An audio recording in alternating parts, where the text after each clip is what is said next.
ঠাকুরগাঁওয়ে এক বিদ্যালয়ের প্রধান শিক্ষক থেকে শুরু করে পিয়ন পর্যন্ত প্রধান শিক্ষকের নিকটতম আত্মীয় স্বজন। ২১ জন শিক্ষক কর্মচারী কর্মরত থাকলেও প্রায় ১৬ জনই প্রধান শিক্ষকের নিকটতম আত্মীয়।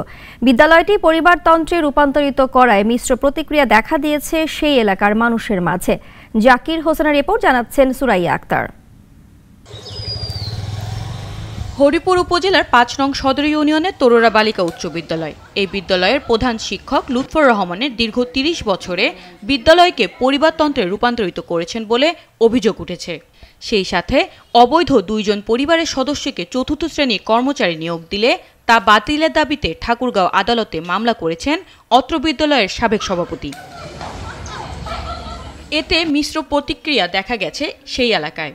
বর্তমানে এই প্রতিষ্ঠানে শিক্ষক থেকে শুরু করে আয়া পর্যন্ত ২১ জন কর্মরত রয়েছেন।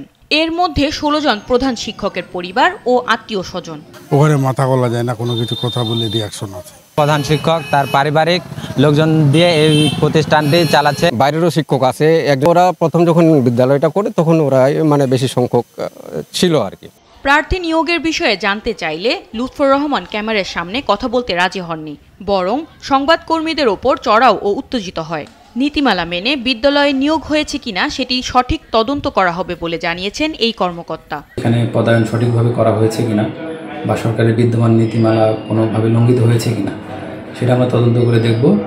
যদি কোথাও লঙ্ঘিত হয়ে থাকে এর জন্য দায়ী ব্যক্তিদের বিরুদ্ধে প্রয়োজনীয় আইনানুগ ব্যবস্থা নেওয়া হবে।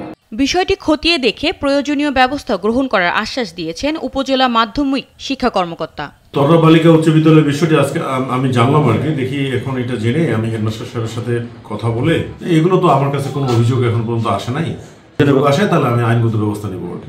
বিদ্যালয়টি পরিবারতন্ত্রের কারণে কোনো অন্যায় হচ্ছে কিনা তা নিয়ে প্রশাসনের সুদৃষ্টি কামনা করছে এলাকাবাসী। সুরাইয়া আক্তার, নাগরিক।